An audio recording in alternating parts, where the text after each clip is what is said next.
Washington. Meanwhile, President Trump has tweeted that South Korea has agreed to pay substantially more to cover the cost of keeping American troops in the country. However, South Korea's foreign ministry says official talks about shared military costs haven't even started. Our Washington correspondent Danielle Robertson has more. The Trump administration has been putting pressure on South Korea to contribute more towards their combined defences against the threat from North Korea.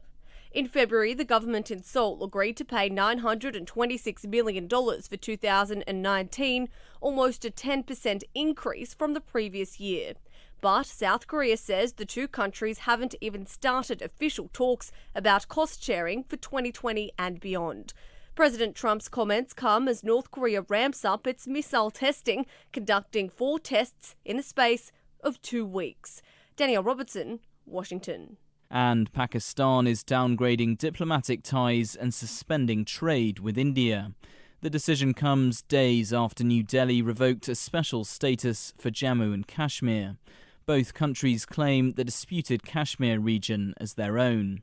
Neha Punia is in New Delhi and has the latest. Some reports suggest that Islamabad is expelling India's High Commissioner to Pakistan and also asking its envoy to India to not take charge like he was slated to later this month. Bilateral trade between the two sides is not much, amounting to about $2 billion, but experts say that the larger impact is going to be on bilateral pacts between the two nations, including a water-sharing treaty that is currently under dispute. The two nations have had tense ties since February this year when India blamed Pakistan for a terror attack that killed 40 Indian security personnel, but the two sides have not had any kind of bilateral engagement since 2016. From bureaus worldwide, this is FSN. Hi everyone, Al Roker here. As a guy with his own catchphrase, I appreciate that after 75 years, Smokey's only said, "Only you can prevent wildfires." But I'm filling in because there's a lot more to report. Like when it's dry or windy. Be careful burning yard waste, because wildfires can even start in your neck of the woods. Go to SmokeyBear.com to learn more about wildfire prevention. Brought to you by the U.S. Forest Service, your state forester, and the Ad Council. Hey everybody, Rachel Ray here. Nothing brings a bigger smile to my face than cooking up a big meal for the whole family and lots of friends. But there's not enough room at my table for the 17 million kids in our country who struggle with hunger. That's why the Feeding America nationwide network of food banks collects surplus food to give hope to hungry kids. But they can't do it without your help. Support Feeding America and your local food bank at feedingamerica.org. A message from Feeding America and the Ad Council. Woo! Let's get crazy! In movies, when someone at a party jumps into a pool fully dressed, everyone cheers them on and jumps in too. Just so you know, in real-life parties, nobody jumps in after you. You just look stupid. Come on, jump in! Come on! Most party fouls are pretty dumb, but if you decide to drink and drive underage, you could lose your license and your freedom. Learn more at ultimatepartyfoul.org. Brought to you by the National Highway Traffic Safety Administration and the Ad Council. You know what really gets a party started? Indoor baseball. Yeah, just find a broom or a pool cue, and you can use like anything as a ball. Cans, bottles, shoes. Hey bro, toss me that avocado.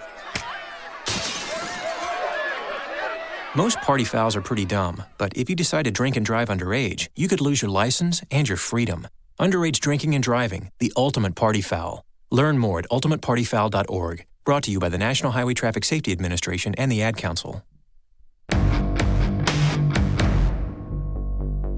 This is a test of the emergency podcast system. Activated by contract termination. Rumors of our demise are greatly exaggerated. Welcome to Stacy on the Right with your host, Stacy Washington. She's blessed to be a Bible-reading, gun-toting, Air Force veteran, wife and mom, righteously American.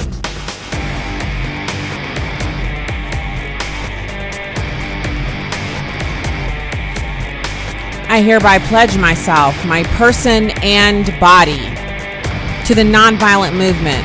Therefore, I will keep the following 10 commandments. Meditate daily on the teachings and life of Jesus. 2, remember always that the nonviolent movement seeks justice and reconciliation, not victory. 3, walk and talk in the manner of love. for God is love. Pray daily to be used by God in order that all men might be free. Sacrifice personal wishes in order that all men might be free. I'm sorry, I read that one twice. Observe with both friend and foe the ordinary rules of courtesy. Seek to perform regular service for others and for the world. 8, refrain from the violence of fist, tongue, or heart. 9, strive to be in good spiritual and bodily health. 10, follow the directions of the movement and of the captain on demonstrations. So you're probably wondering, what is she reading? What's that? Like, what is she pledging herself to? Well, I'm reading to you what a wonderful person, someone that we all refer to as the leader of a movement, someone who used nonviolence to change the way we all live in this country, someone who actually spent all of his life, his adult life, preaching the tenets of nonviolent protest and confrontation. And the reason that he created this list is because he wanted to make sure that the movement that he was trying to initiate would be effective, but that it wouldn't be detracted from by the actions of those participating. And so the movement that I'm talking about saw Black Americans dressed in their Sunday best, moving throughout the country because they wanted to be treated equally in the common spaces, the restaurants, the stores, the gas station, the bus, etc. Why am I reading this now? I'm sharing this with you because the anniversary of the burning of Ferguson happens tomorrow. And we're going to have a press conference at the Ferguson City Council room. There's a city council building and they have a meeting room inside, and we're going to be there with Mayor Ferguson. It's going to be Chris Arps. He's another member of Project 21. And he's a radio host here locally in St. Louis, and I've known him for years. And he's going to be there, and I'm going to be there. And we hope to have a lot of people from St. Louis joining us at the Ferguson City Council building tomorrow morning at 10 a.m. And I'm going to speak, and Chris is going to speak, and we're going to have a few other people there. Mayor Knowles will speak, and we're going to commemorate the time that has passed by offering Mayor Knowles a copy of the blueprint that Project 21 has created. It's the blueprint for a better deal for Black America. And it's 57 policy points, legislative recommendations that we've come up with, a accumulation of 20 years of work on behalf of National Center for Public Policy Research and Project 21. And we want to present this to him. Some of the things, to give him credit, they're already working on some of the items in here without even having seen our document. That just points to the common sense nature of what we've shared. But the reason why I just read you the commitment card of Martin Luther King Jr., written in 1963, is because these were what he basically gave everybody one of these. And you had to sign it and commit to meditate daily on the teachings and life of Jesus and everything else I shared with you just now. And you had to do that because he didn't want any foolishness. And so what we're seeing around the country is a lot of foolishness because people aren't first meditating on the word of God so that they can understand what their purpose is. What is the reason why people are resisting this presidential administration? If you ask somebody who's resisting, they don't know. What is the reason why Ferguson burned to the ground? Anger, mistrust. And if you ask people, they didn't know. They just had to make somebody pay. A lot of what we're seeing right now is people don't know why they're behaving the way they're behaving. They're just acting out on their feelings. It's worse than toddlers. I always say they're acting like toddlers, but to their credit, what do you get from a toddler in exchange for some of their antics? Sometimes, toddlers act up, they cut up. Well, the main thing you get from them is that they're your child and they're going to grow out of this and they have a future.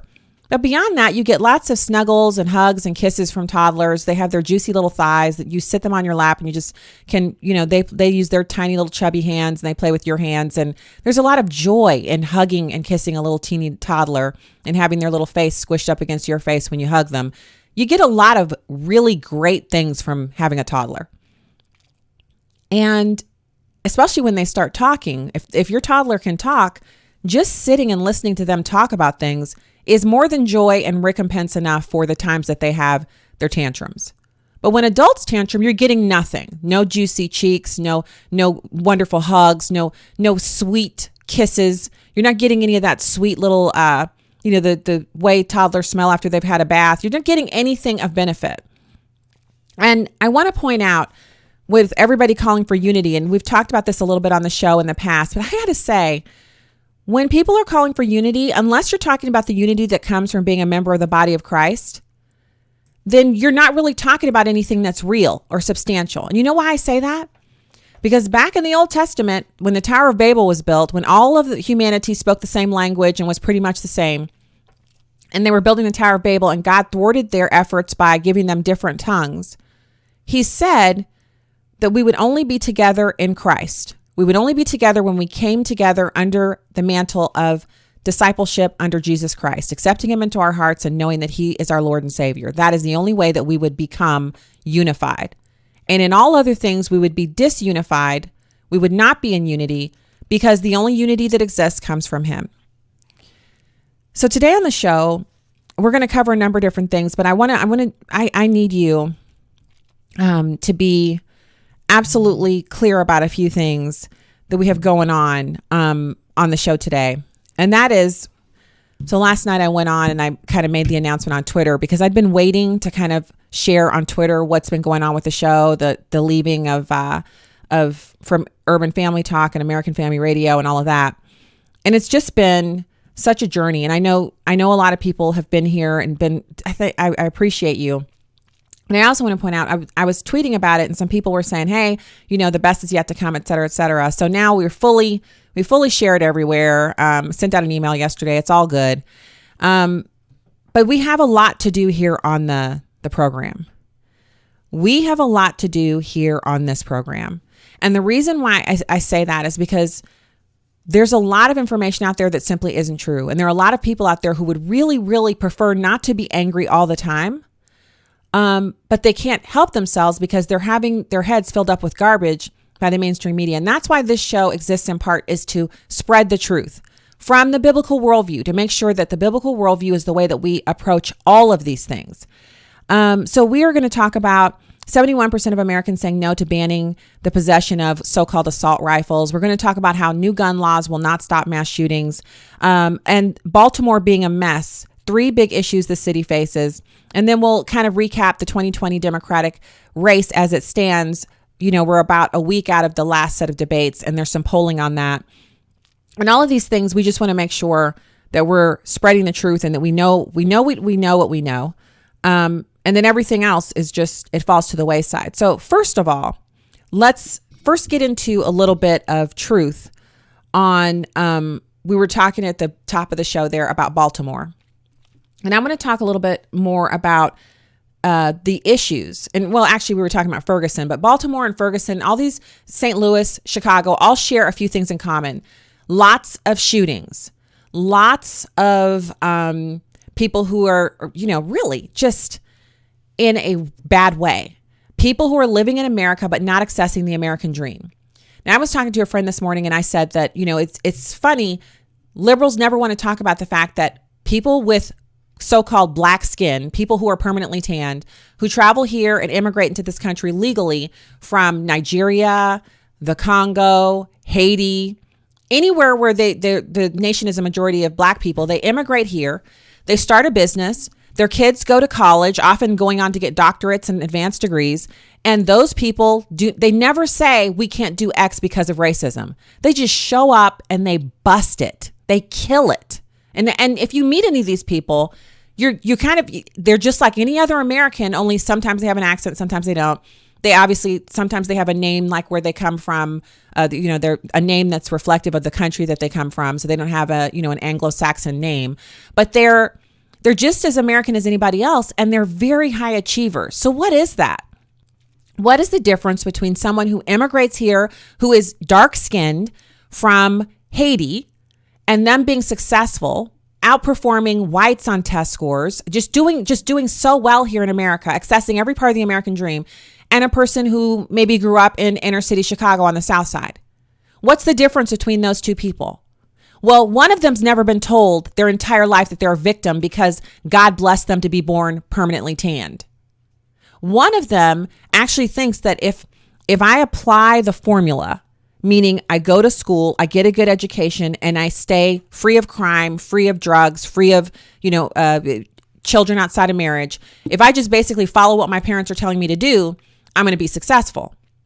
It doesn't matter that I'm black. What matters is the effort that I put in if I actually partake of the culture as it stands. And make no mistake about it, when Nigerians move here, they don't lose their culture. They still cook all of their same foods.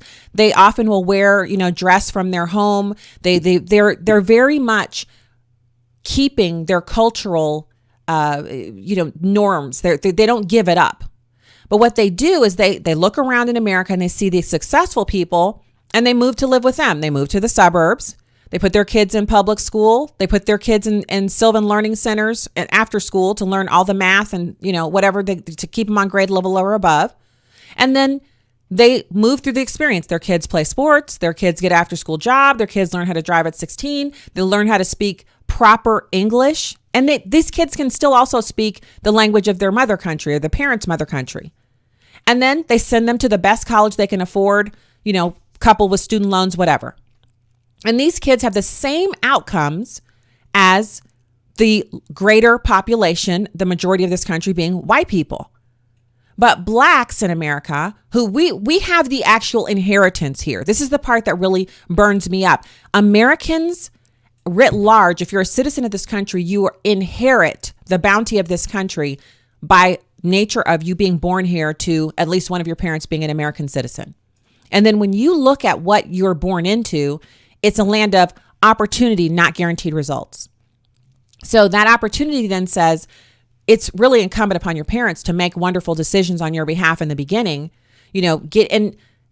Again, it's not about being affluent or having the ability to live in a school district that's AAA rated or number one in your state or number one in the country. It could be that your parents say, we can't afford to live in the AAA rated school district, but we can afford to cut coupons and make sure that we keep our bills low so that mom can stay home and homeschool. And mom joins a homeschool co-op, pays $400 for one homeschool year of curriculum, and then makes it happen for those kids. The highest performing kids in the country right now at the very tip top are those who are in AAA rated school districts, those who attend really expensive private schools, and homeschool kids.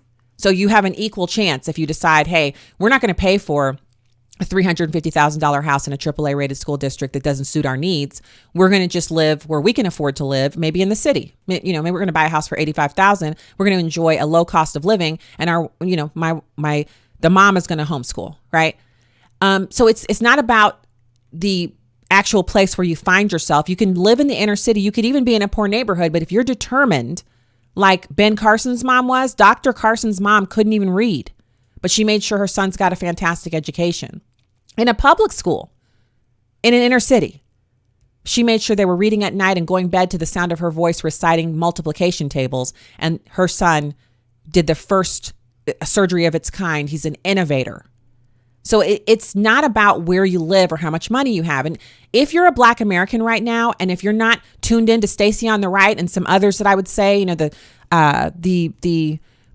we really have some fantastic people on the radio right now putting out fantastic content. And I mean, biblically based content that is uplifting.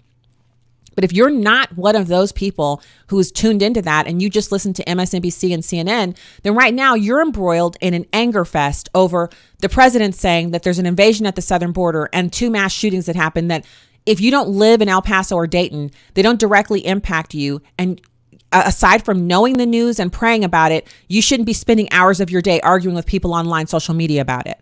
You shouldn't be bringing it up to strangers that Donald Trump said invasion and that means he said to exterminate people, right? We're majoring in the minors instead of saying, what can I do to make sure I can partake of the American dream? And that is why the Nigerians and the Haitians and those guys are outperforming the blacks who this is our inheritance. This is our country. We helped build this place, but we can't experience the American dream because we're too busy buying into and sucking down the tube of victimhood. We'll be right back.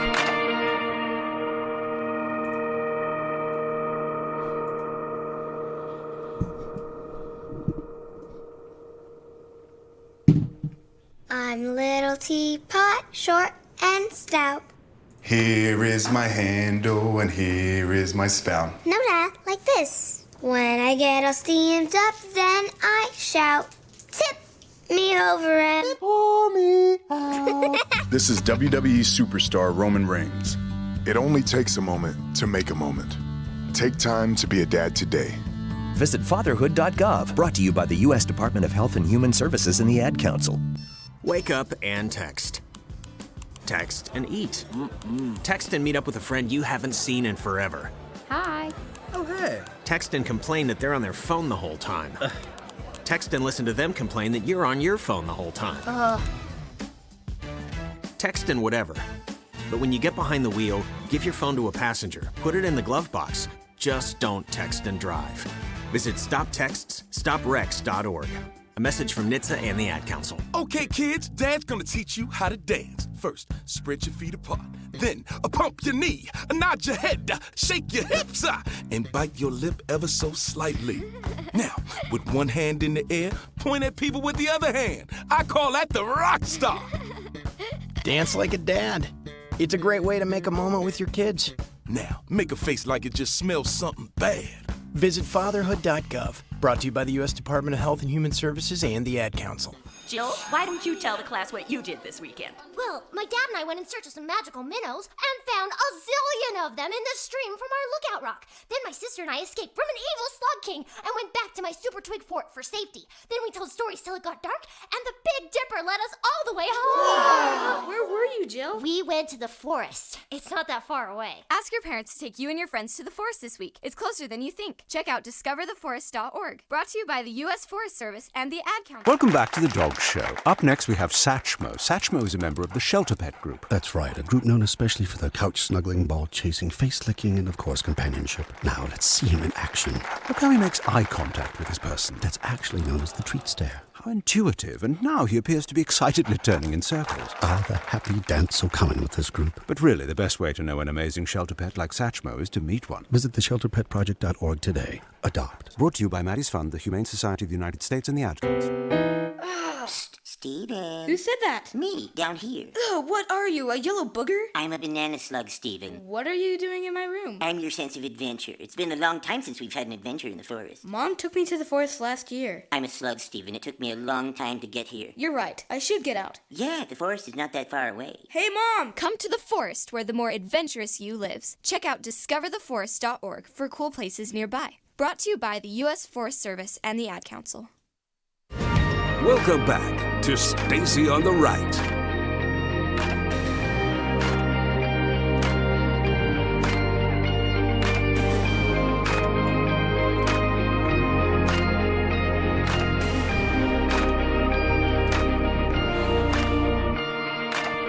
Hey friends, welcome back to the program. Thank you so much for being here.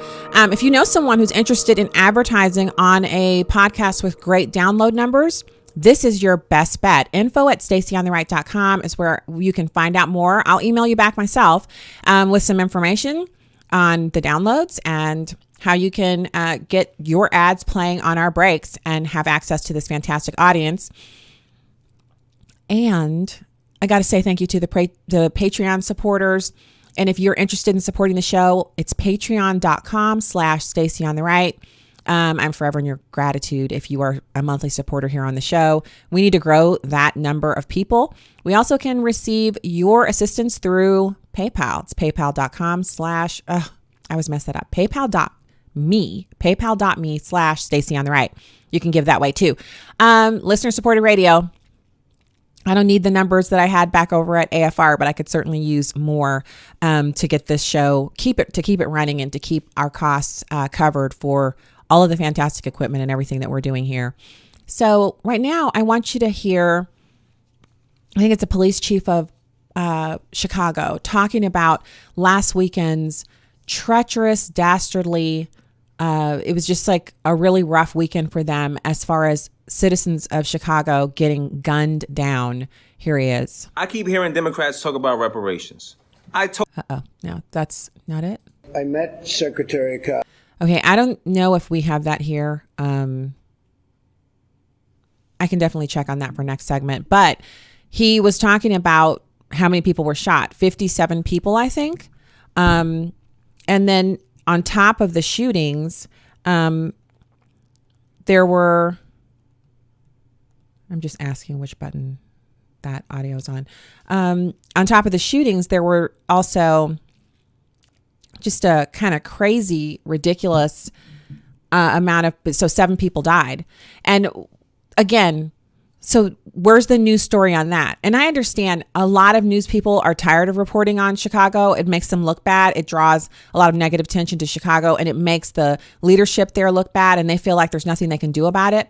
But they actually can do something about it. They can change the policies that they're promoting in that area.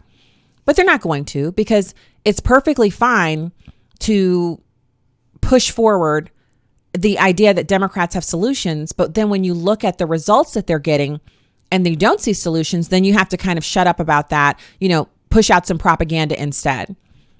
So pivoting over from Chicago to Baltimore, we all know that Baltimore is dysfunctional. We knew that before President Trump ever assailed the issue. Now, why would President Trump talk about Baltimore? Well, the reason he's talking about it is because it's a great way to highlight what Democrats aren't doing for Americans, and that is bringing them results.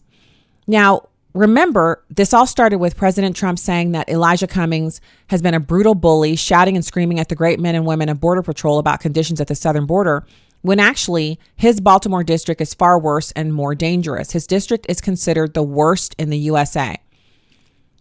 Now, this was him punching back. Cummings decided to punch the president on the border. The president is basically saying, worry about yourself, and then demonstrating exactly what worry he needs to execute. Trump said, among other things, that the district was rat infested. Now, Cummings recently criticized the acting chief of the Department of Homeland Security over conditions at the border. So before you start tossing stones and launching bombs at someone else's conditions, you have to come from a place where the conditions are pristine. Am I right? So there are areas of Baltimore that are nice. They have suburbs and things like that. It's not like there's no one there that lives there that's happy there, but they have so many rats, they have a rat hotline. So of course, because President Trump talked about the conditions in Baltimore, it became a national story, a story that made an amazing impact because Project 21 members went to Baltimore and helped clean up a huge area there. A guy organized a trip. He came from across the country, and people from around the country met him there, and they cleaned up a huge section of the city. They rented dumpsters, they rented porta potties, and they didn't stop cleaning until every bit of trash and everything else was lifted out of there.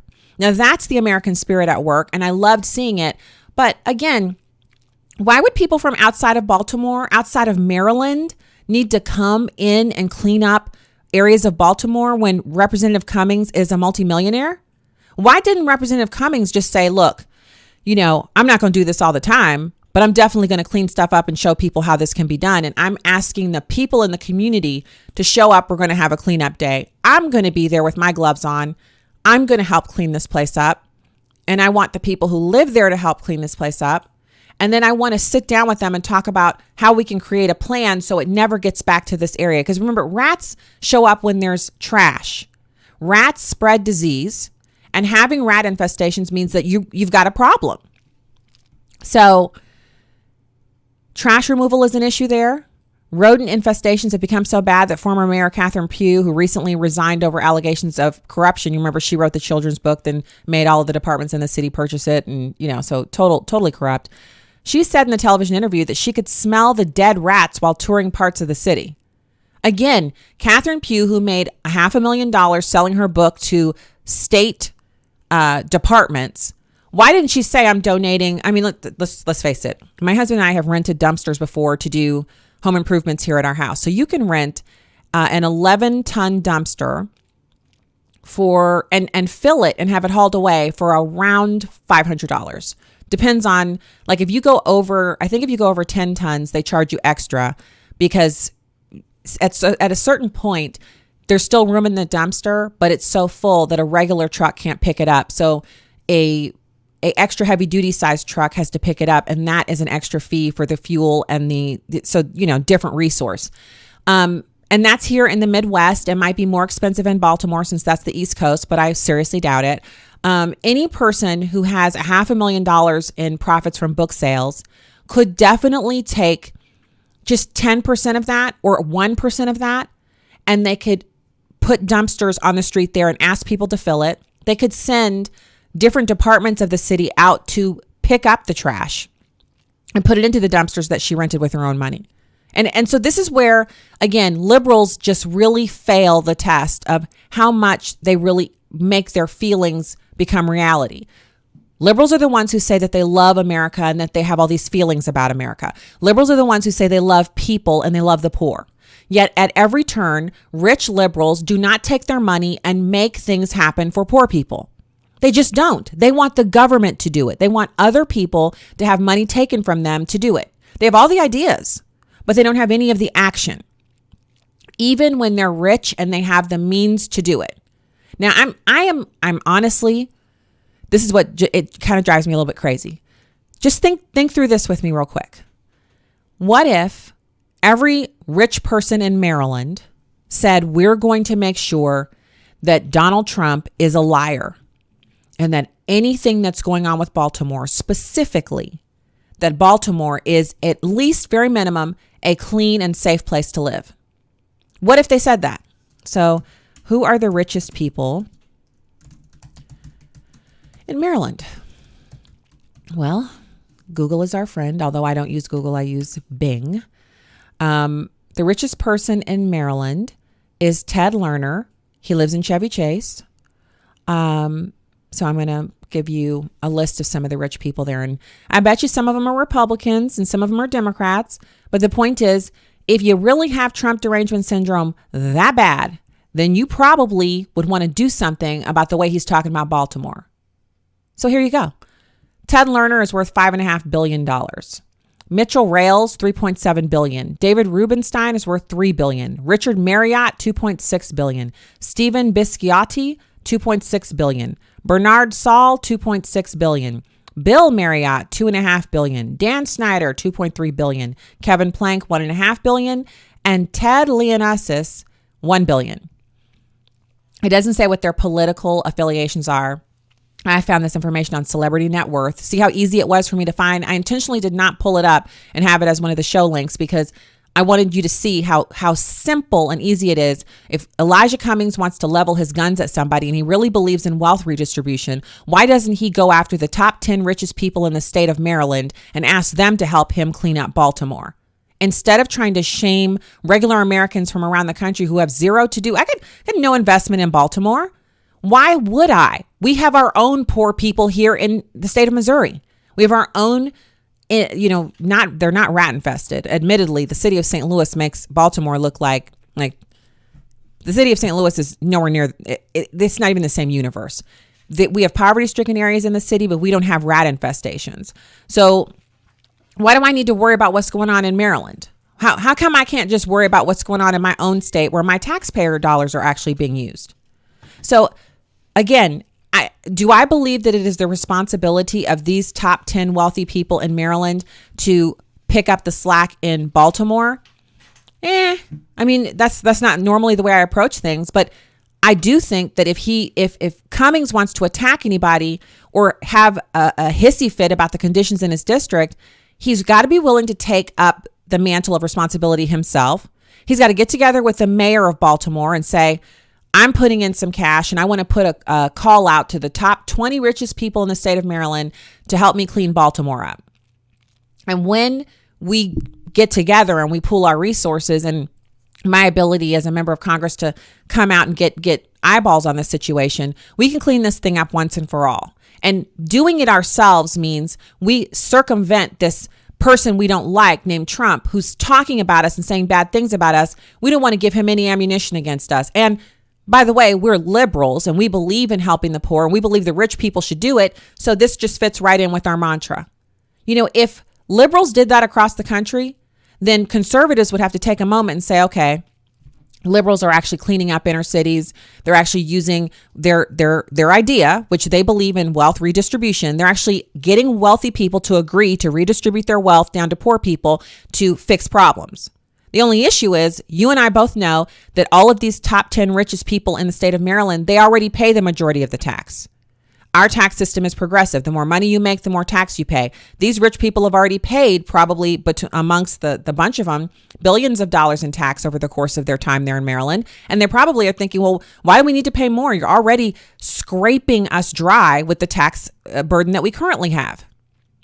So am I making any sense here? Does this not go to what they say they want to do?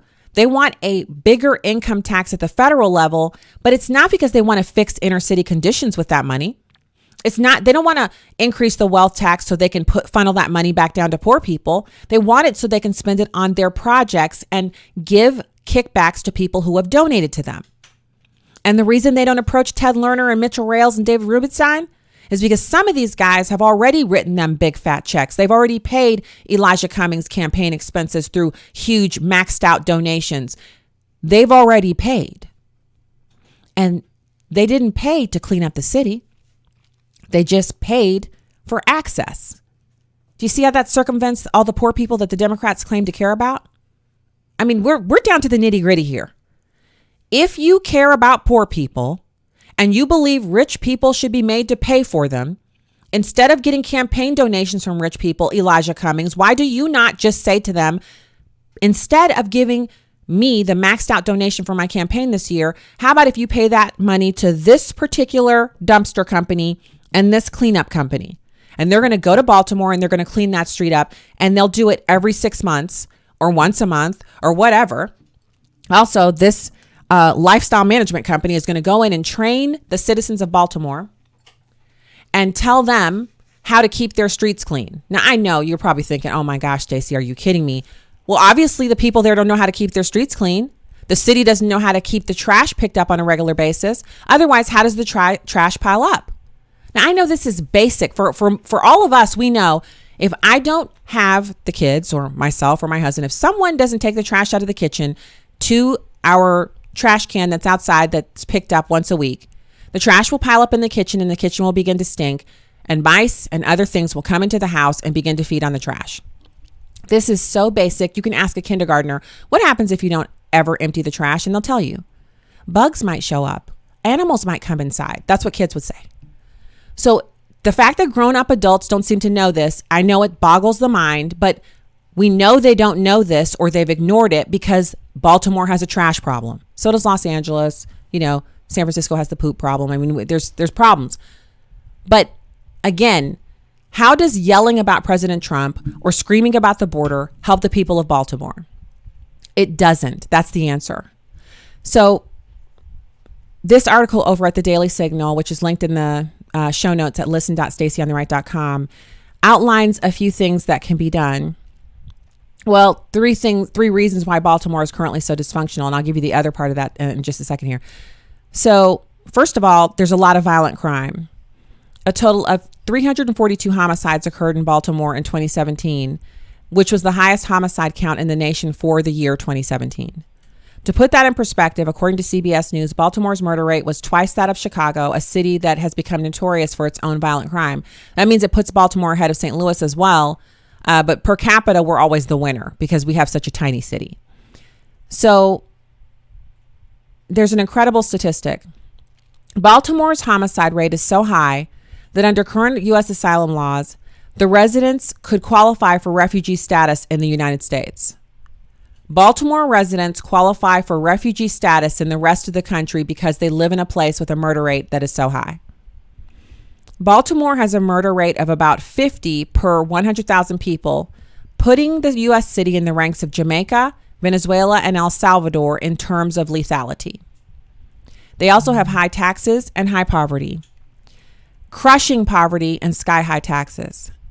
So remember when I mentioned before about the top 10 residents of Baltimore and how the top 10 wealthiest people in Maryland and how they've already paid the tax, and that's probably why they're not willing to clean anything up or pay any more.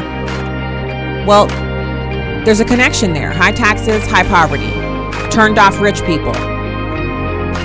All right, we'll be back with the last segment. Keep it here.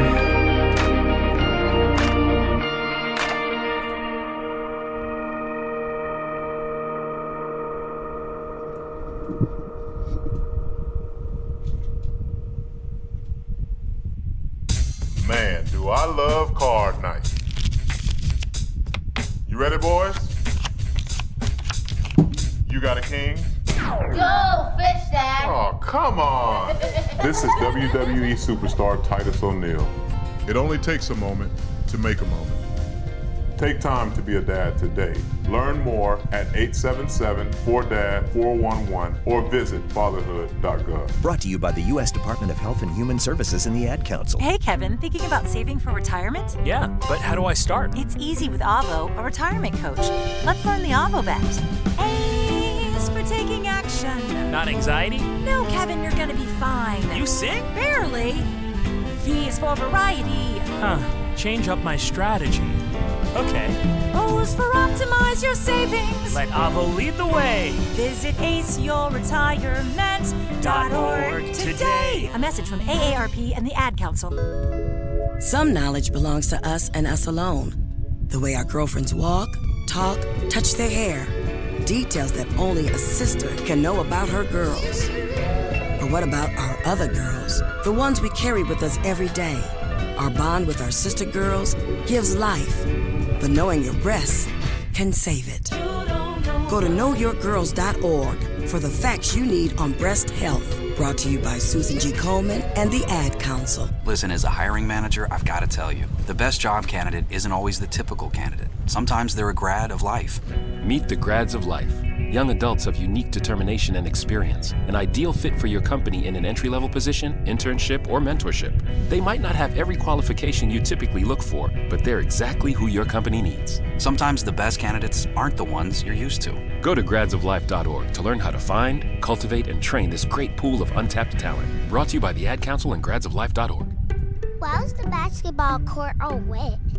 Because the players kept dribbling on it. The dad joke. Corny, groan-worthy, but also one of the simplest ways to share a moment with your kids. What did the buffalo say when he dropped his son off for school? Bye, son. So take a moment to make your kid laugh, because dad jokes rule. Make your kid laugh today. Go to fatherhood.gov. Brought to you by the U.S. Department of Health and Human Services and the Ad Council. Okay, forest animals, kids are coming to the forest, and it's up to us to make their visit a good one. Sparrow, have you practiced the most popular bird songs for the year? Of course. Catchy. I like it. River, how's the temperature? It's a refreshing 52 degrees, man. I love it. Turtle. He's not here yet, man. He's late every morning. Okay. Squirrel. The forest has been preparing just for you. To learn more about cool things to do in the forest, visit discovertheforest.org. Brought to you by the U.S. Forest Service and the Ad Council. Welcome back to Stacy on the Right. As we transition back into the show, I wanted to pop over to the chat room at stacyontheright.com and throw that up there for you to see. If you're watching the live stream, Smoke says he used to keep up with the number of homicides in Chicago, but he got tired of looking at the numbers skyrocketing and hypocrites screaming Black Lives Matter. We are not able to take calls today, but I'm sorry that we can't take calls, but I definitely want to, maybe we'll catch up with that. Maybe Friday we'll have call-in, just do call-ins all hour on Friday, and that would be fantastic to be able to talk to you guys. I loved being able to at the old place, lots of callers, it was just really nice. But again, what we have going on now is it's our own thing, and I want to make sure that I'm grateful. I don't want to be ungrateful for what we've been able to do thus far, for being 5 or 6 weeks in and having all the downloads that we have, and to be able to still communicate with a lot of you've been with me for a long time, and a lot of you are coming over from the old place, and I just I got to be grateful for what we've been able to do, and I am, and I think it's been fantastic. So you can always join the show in the chat room at stacyontheright.com. You can also we're now on Periscope again. So we're on Periscope, Facebook, and YouTube. We like all those places, and we're so glad for that. And then, of course, the podcast, the mighty podcast downloaders. You guys are awesome. You rock. Thank you for sharing the show. Tell your friends about it. I kind of feel like the information we just covered, if it was on CNN and MSNBC, it would rock our world if that last segment we just did was on CNN. And I don't mean that because I said it. I mean the information, the actual information that I just shared. If that was out there, if somebody were to just call Elijah Cummings out honestly and say, you are responsible. The mayor of Baltimore is responsible. Rat infestations don't have to be a thing. Katrina said on Facebook, if you don't dust, if you let stuff get super dusty, spiders show up. So all of it has a remedy. There's a remedy for every single issue. In fact, let me give you one from the blueprint, and then I want to move on. I want to make sure we get through all of our stuff from the show sheet. Let me just run down real quick from our blueprint from Project 21. We are a part of the National Advisory Council, part of National Center for Public Policy Research. You can go to nationalcenter.org and find out more about us. I'm the co-chair of Project 21, along with Horace Cooper and Niger. Promoting K through 12 educational choice. We have Project 21's areas of focus and key recommendations. Promoting K through 12 educational choice, improving higher education, reducing Black unemployment, strengthening faith-based communities, promoting self-determination, improving the relationship between police and Black communities, ending excessive regulation, stopping wealth transfer from the poor to non-citizens, reducing the economic harm of excise taxes, and reforming the criminal justice system. And then within this document, see, sometimes when you have something like this, it's like, it's heavier than the U.S. tax code, and just the sight of it turns people off because they don't have time to read all that. So what we did was we put it in, see how thin it is if you're watching. It's thin. It's almost like pamphlet size. I'm sorry. It's Council Ned is our co-chair. I don't know why I said. So Horace Cooper, Council Ned the second, and then me. The reason it's so thin is because we don't need to give you all the details. What we're saying is we sat down, we studied this stuff, and here's what we think will fix it. So instead of saying, well, they're conservatives or they're Black and they hate, no, just don't forget about the messenger. Don't worry about giving us any credit. We don't care. We don't care. We're not for profit. We are funded by 300,000 individual small donors on a yearly basis. We're not interested in getting paid for this or any of that stuff. What we do at National Center and Project 21 is we're just saying, wherever I'm looking, can I see people living in America who could be living better? Yes. Do they happen to be Black? Yes, because that's the focus of Project 21. National Center, nonpartisan, their stuff is for everyone. These ideas work for everyone, but the communities that are most negatively impacted just happen to be Black. So we're saying, hey guys, we have some solutions over here. Just take this for free. Take from it what you will, what you think will work. If it works, don't worry about calling us back and saying, hey, thanks. Just make it work and move on about your business. I mean, it doesn't get any better than that. People sit around doing research, spend their time creating the document, they hand it to you, and then turn around and walk away and never ever say to you, by the way, you owe me money, or by the way, you need to give me some credit, or I want my name on a plaque somewhere. No. You see what I'm saying? So you got all of these, blueprint for a better deal for Black America, and it goes through each one. And then at the end of each segment, there's each policy area, there's a Project 21 recommends. And some of these things President Trump's administration has already gone into, the deregulation, et cetera, et cetera. Under strengthening faith-based communities, which was a section that I was really, this was the section closest to my heart. It had creating tax credit for parents and other family members who pay nursery through 12 fees and tuition, repealing the Johnson Amendment, which prohibits certain nonprofits, including churches, from expressing opinions on candidates for public office, encouraging pastors, ministers, and religious leaders to participate in the activities of local schools and serve on advisory boards of federally funded social service offices throughout the country to review federal policies that limit faith-based leaders from participating in the provisioning of social services, and banning abortions performed exclusively on the basis of ethnicity of a fetus. This thing's fantastic. And in addition to the paper copy, which you can get mailed to you, no cost.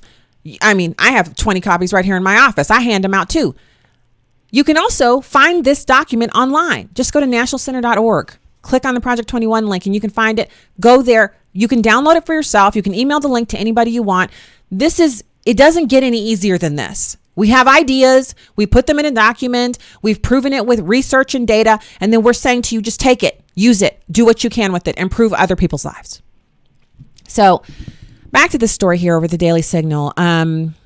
The third thing, so there were three things that they highlight as the reason why Baltimore is a mess. Three big issues the city faces. And I went over the first two with you. High taxes, high poverty, poor education is the last one. I'm sorry, I skipped one. Violent crime, high taxes, high poverty, and then poor education. Depressing.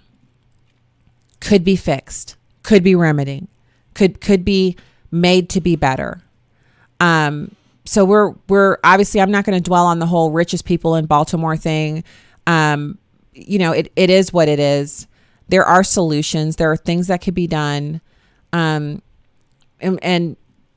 again, whatever the feelings might be, we have to be in the business of dealing in the truth and making sure that what we're putting out there is, so you're basically just blowing air out of your lungs with sound attached to it from your vocal cords if you're talking about President Trump, or that he's a racist, or that white supremacy is a problem in this country. It's a problem just like we have a lot of other problems, but you know what the real problem is? The real problem isn't white supremacy. It's the fact that we have so many people in this country who refuse to admit that for the next, year and a half or so, President Trump is still the president, and that the real problems that we face in this country are not going to be solved when he's not the president anymore or by electing a Democrat. It's Wednesday. Donald John Trump is still your president. You can clap about that. You can ignore it, or you can get back to your day. But it's still, that's the fact. Sky is blue. Earth is still rotating on its axis. God is still in control. Donald John Trump is still the president. What else you got? What else do you have? Okay. So President Trump is, and I'm running down some news reports here. President Trump is in a full-blown trade war with China. We know about that.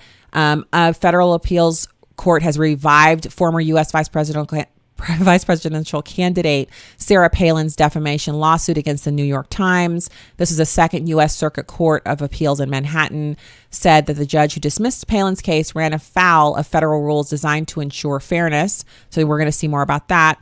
Red State is reporting that after President Trump drew attention to Baltimore, some of his supporters went down to West Baltimore to assist with the cleanup. And Scott Pressler led over 100 volunteers after the controversy fight first arose in the media. And he was on Fox News talking about it shortly thereafter. So good on him. He got a media hit out of it, and he did some good for some people. And then Josh Crusar has tweeted, want to know how badly Tulsi Gabbard's hit on Harris over her prosecutorial record stung? And remember this was last week where we were all kind of like, we were like those young kids who were like, falling all over themselves from the seriousness of the verbal attack. They were doing a little rap battle. We were all falling over each other over the seriousness of, it was just a ultimate kill that Tulsi Gabbard leveled on Kamala Harris at the debate. And Kamala didn't see it coming. She wasn't even reeling. She just straight up went rigid and fell back on her heels and hit the floor. TKO. Tulsi Gabbard was so cold and so skillful, and Kamala wasn't ready. 0 to 1% polling candidate or not, Tulsi Gabbard was like, you're going to go down today. You're going to learn today. And Kamala, I think, it's a harsh lesson, but she's learned something. So Kamala Harris, get this, y'all, is polling at just 1% among black voters nationally in a new Quinnipiac University poll. She was in the double digits before. Remember, I reported on this about a week ago before the debates. I was saying she was at depends on which poll you were looking at, but 13%, 11%, 14%, and 16%, depending on the poll. So not bad. She was still in the running. She's polling at 1% among black voters. So 8% of white Democrats support her. 1% of black Democrats support her. 30% of white Democrats support Biden. 47% of black Democrats do. Booker has 0% of black Democrats polled, which is why, if we lived in real life, and what do I mean by that? I mean, if consequences impacted the actions of the media, then Cory Booker wouldn't be able to get on TV. Even a publicist at $5,000 a month wouldn't be able to get him a TV hit, because bookers would say, and I mean show bookers would say, oh no, he's not polling. We're not going to waste our viewers' time with his face on our TV. So less than 1% of the black voters want this guy, and he's still on TV every chance he gets. Now, I know he's a sitting senator, but how many senators are there? 100. How many of them do we see on TV all the time? Well, certainly not 100, not even 50. We don't even see, I'd say maybe we see 20 of them on TV regularly from both sides of the aisle. So he would be one of those other 80 that hardly ever gets on television, because he's not polling well. He's a senator. That's as far as he's going, because he's not going to be the president of the United States. Not if these numbers hold out. You have to have the black vote in order to win the presidency on the D side. 0% for Booker. Harris, 1%. Woo. So in 2020, I guess it's not enough to just be black. And y'all know Kamala Harris isn't black, right? I'm just saying. if black means descended from slaves, she ain't it. She does not have that. That is not her thing. Spartacus also, he is black, but he's got some other issues. So I said we were going to go through, I see some other stories here. I'm going to push those over to tomorrow. I said we were going to go over the 2020 Democratic race for president. This is a different article. That one about Kamala. I had to throw that in. That was like bonus material. So on the other front, you have Politico and Morning Consult releasing their polling information from yesterday. Biden 33%, Sanders 19%, Warren 15%, Harris 9%, Pete 6%, O'Rourke 3%, Booker 3%, Yang 2%, Gabbard 1%, Castro 1%, Klobuchar 1%, Steyer 1%, Bullock 1%. Also, I told you about the Quinnipiac poll. Biden 32%, Warren 21%, Sanders 14%, Harris 7%. So that's 7% of white folks. Pete 5%, O'Rourke 2%, Booker 2%, Yang 1%, Gabbard 1%, Castro 1%, Klobuchar 1%. So ironically, do you remember yesterday or last week when it was after the debate and Harris had been TKO'd by Gabbard, and she said, well, Gabbard had to make a strong showing tonight because she's one of the second tier candidates. She's polling at 1%. Well, now Tulsi Gabbard can say, Harris, you're polling with less than 1% with black folks. How you like me now? Ooh, wouldn't that be awesome if they just had like a one-on-one debate? See, that's the sin nature in me rising up, looking for a fight. And I'm sorry, but that's kind of funny. All right. That's the show for today. God bless you. Share the show. Find us at patreon.com/Stacey on the right. I am Stacey Washington. Fantastic evening to you.